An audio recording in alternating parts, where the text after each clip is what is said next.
Hey YouTubers, let's get ready for a science lesson. This recent flooding in Houston has really gotten me thinking about how many people still think the Earth is round.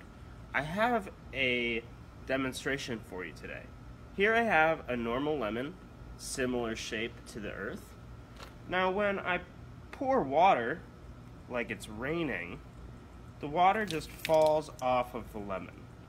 Now, if the Earth was round, how would Houston be flooded if the water would just travel around the ball? Doesn't make sense. Now, I have here a plate, a flat plate. Now, if I pour the water onto the plate, interesting. As you can see here, the water pools up.